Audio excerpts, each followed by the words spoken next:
Muchísimas gracias por la invitación, querido Gerardo. Muchas gracias a todo tu equipo, a la vicepresidenta Marta Blázquez, y también muchísimas gracias al consejero delegado de Repsol, a Josu Jon Imaz, por su presentación y por su explicación y posicionamiento. Decía Josu Jon Imaz que a la entrada se estaba dando cuenta de la importancia de estar en un congreso como este. Y a la entrada yo comentaba a algunos, a Gerardo y a personas que salieron a saludar, que hay una acreditación expresa, en el caso de Josu Jon Imaz, que las personas que se han dedicado a la política no significan que no sean inteligentes. Y, por tanto, hay personas que se dedican a la política y que son inteligentes. Y este es el caso de Josu Jon Imaz.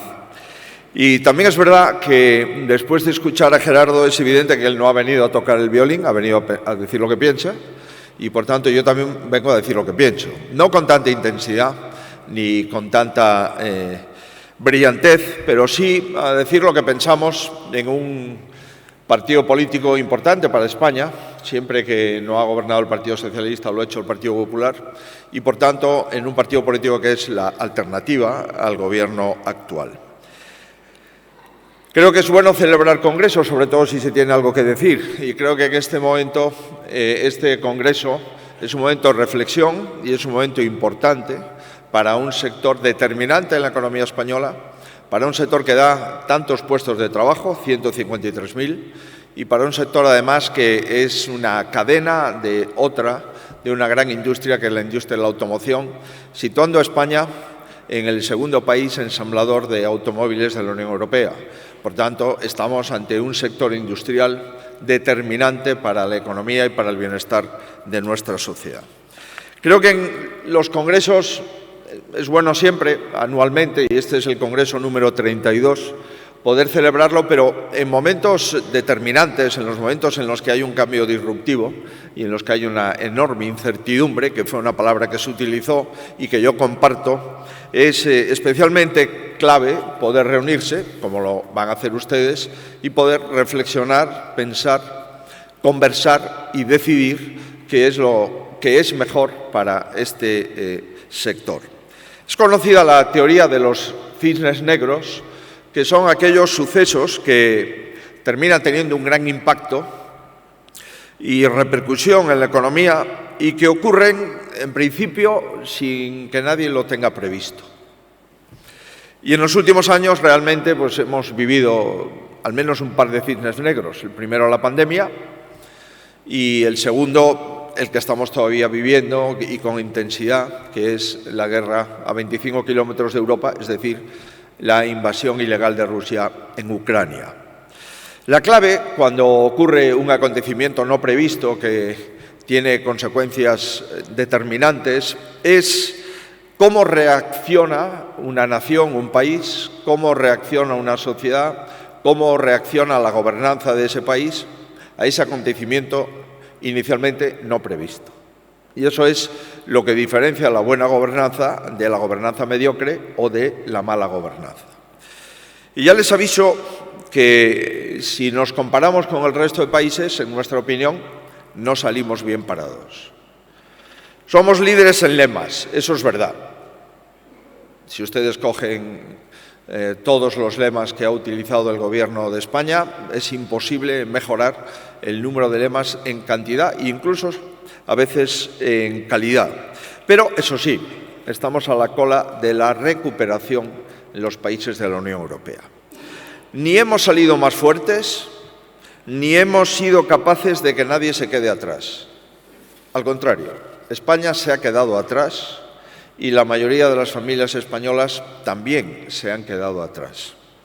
Y como lo importante en un foro como este, donde solamente habla un político, no es que el político nos venga a dar su opinión, sino que el político venga a basar su opinión en datos objetivos, me ocupo, si les parece, en darle 6 o 7 datos objetivos, que no son políticos, sino que son económicos. España será el país de la Unión Europea que llegue más tarde a la recuperación de nuestro Producto Interior Bruto. De hecho, no lo haremos, en el mejor de los casos, hasta este año 2023 o hasta el año 2024. La mayoría de los países de la Unión Europea lo han recuperado en el año 21 y otra parte ya lo han recuperado en el año 22. Seguimos siendo líderes en paro y tenemos el doble de paro de la Unión Europea. Tenemos la inflación subyacente más alta desde el siglo pasado, desde 1986. Seguimos siendo, lamentablemente, ahí sí que vamos en puestos de cabeza, el país que más ha incrementado su deuda pública. Desde el año 2019 hemos incrementado la deuda pública un 18% sobre PIB y la media de los colegas de la Unión Europea ha sido el 9%. Por tanto, hemos incrementado el doble. Y tenemos, a pesar de eso, el récord absoluto de recaudación fiscal. Por tanto, nunca los españoles hemos pagado más impuestos y nunca los españoles hemos tenido más deuda. Somos el país que más fondos europeos recibe, pero siguen sin llegar a la economía real. Somos el país de la OCDE que más renta disponible ha perdido desde el año 2019. Datos de la OCDE de hace 3 semanas. Y una cuarta parte de la población española vive en riesgo de pobreza. 13,2 millones de españoles. Pues bien, esta es la realidad. Y como comprenderán, con esta realidad no entiendo cómo puede haber líderes políticos que inviten al triunfalismo. Y lo sabe bien su sector. Les he escuchado con la atención que merece un sector clave desde el punto de vista de la fabricación y desde el punto de vista de la red de distribución en España, que es el sector de la automoción. Después del año 20 y 21, su sector ha tenido datos muy malos, ha habido una drástica caída de las ventas, por supuesto, un factor determinante ha sido la pandemia, pero tampoco este año que acaba de finalizar, el año 22, ha sido un buen año. Y no ha sido un buen año porque las matrículas en España se redujeron más de un 32% con respecto al año prepandemia. Por tanto, en el periodo 2017-2022, los concesionarios, ustedes, han perdido 8.000 puestos de trabajo y el número de concesionarios ha disminuido en España en el entorno de 700. Por tanto, eso de que no matricular coches no tiene impacto en el empleo es evidentemente una gran falacia. No matricular coches tiene impacto en el empleo en el ámbito de la fabricación, pero quizás igual o superior en el ámbito de los talleres, en el ámbito de los concesionarios, en el ámbito de la venta y en el ámbito de la postventa. Sin duda han influido muchos factores, ustedes los han referido mejor que yo. Hay y ha habido, y todavía hay, España no tiene fábrica de semiconductores, la invasión rusa que acabamos de referir, los elevados precios de la energía que acaba de referir Josu Jon Imaz como consecuencia de una política energética, es verdad, basada en la ideología y muy poco en la tecnología, la inflación, el encarecimiento de los tipos, y vamos en una curva preocupante desde el punto de vista de las empresas y de las familias, pero también desde el punto de vista del Estado, y es que la deuda pública española va a tener un incremento de gastos financieros exponencial y el presupuesto del Estado dedicará entre las 3-4 primeras partidas a los intereses de la deuda de 1,5 billones de euros y también pues, los cuellos de botella en los transportes. Pero es que además poco o nada ha hecho el Gobierno para revertir esta situación, porque todos los gobiernos han tenido este problema. Esto no es un problema exclusivamente de la península ibérica ni de España. Y me gustaría dar algunos ejemplos. Los fondos europeos son el ejemplo paradigmático. En primer lugar, el Gobierno decidió dejar fuera a las redes de distribución 2.000 concesionarios, 153.000 puestos de trabajo. Me refiero al sector exclusivamente de fondos y automoción. Y en segundo lugar, el PERTE de momento ha sido un absoluto fracaso. Y un absoluto fracaso porque de cada 3 euros, 2 están sin adjudicar. Y ahora han tenido que ampliar el PERTE, han tenido que cambiar la configuración del mismo y no han atendido a las propuestas que desde el inicio de la confección del PERTE hemos hecho por activa y por pasiva. La situación actual, por lo tanto, no es buena y si hablamos de expectativas Y de perspectivas volvemos a desembocar en el mismo concepto, que es la incertidumbre. La incertidumbre. Y cuando uno no sabe lo que le pasa, normalmente es lo que le pasa, que no sabe lo que está pasando. Y el sector vive una gran transformación, sin duda. Por un lado, la descarbonización y, por otro lado, la electrificación. Y una vez más, la ideología del Gobierno se impone a la realidad. Y, como ha sucedido en otros ámbitos de las políticas energéticas o de las políticas medioambientales, nos encontramos con la pared de un planteamiento ideológico y no de un razonamiento y de una transición, que es justamente lo que se está intentando trasladar en los países donde las cosas se hacen mejor. No hay más que ver el empeño en la política energética. La decisión de un país como España de no ampliar la vida útil de las centrales nucleares cuando éstas suponen el 22% de la energía actual, o la decisión abrupta de cerrar todas las centrales térmicas sin distinguir aquellas que cumplían con escasez las emisiones de CO2 o aquellas que habían invertido centenares de millones de euros para cumplir el reglamento de la Unión Europea, suponiendo a las centrales térmicas el 12% de la producción de energía, ha sido una gran frivolidad. De hecho, países como Alemania, países como Polonia, están incrementando el número de centrales térmicas y otros, como los británicos o los portugueses, lo que han hecho es cerrar aquellas que emitían y preservar, aunque solamente sea para tener una pila, una batería ante posibles dificultades en la hidráulica y en la eólica, no cerrarlas y tener un contingente energético preparado. Pues, ¿qué ha pasado? Pues lo que ha pasado es que hemos tenido que reabrir temporalmente centrales y lo que ha pasado es que, siendo España un país que no importaba gas a Rusia, hoy España está en el máximo histórico de importaciones de gas a Rusia en pleno conflicto bélico. Y es que hemos incrementado hasta llegar a un 20% del total del gas español a Rusia durante el conflicto. Mientras le estamos regalando carros de combate a Ucrania, estamos comprando gas a Rusia. Como comprenderán ustedes, esto no tiene una explicación más que una enorme improvisación y un enorme cinismo en nuestra política energética y en nuestra política exterior. Y algo parecido ha pasado con el sector de la automoción. Los últimos datos así lo constatan. Hemos cerrado en el año 2022 siendo el vagón de cola de la electrificación en Europa. Tenemos una valoración en el índice de electromovilidad alrededor del 15 puntos sobre 100 y la media de los países de Europa es el doble, el 33,7. Apenas contamos con 18.000 puntos de recarga y este año, 22, teníamos que haber llegado a 45.000. No hemos conseguido ni la mitad. Y el próximo, año 23, hemos de llegar al entorno de 70.000 puntos de recarga y 250.000 vehículos electrificados. No hace falta decir, estamos ya en el mes de marzo, que lo que ha transcurrido de año no nos aproxima a estos objetivos. Yo quiero dejarlo claro, ¿nosotros estamos a favor de la transición energética? Sí. ¿Hemos de trabajar en ello? Sí.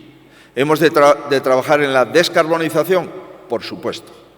La electrificación es, sin duda, un nicho que hemos de cuidar e ir ampliando a medida que van bajando los costes, que vamos mejorando la autonomía de las baterías y que vamos aplanando esos costes en economías de escala. También. Lo cual no significa que, estando de acuerdo en el qué, podamos compartir en el cómo. Por tanto, estamos de acuerdo en el qué, pero no estamos de acuerdo en el cómo.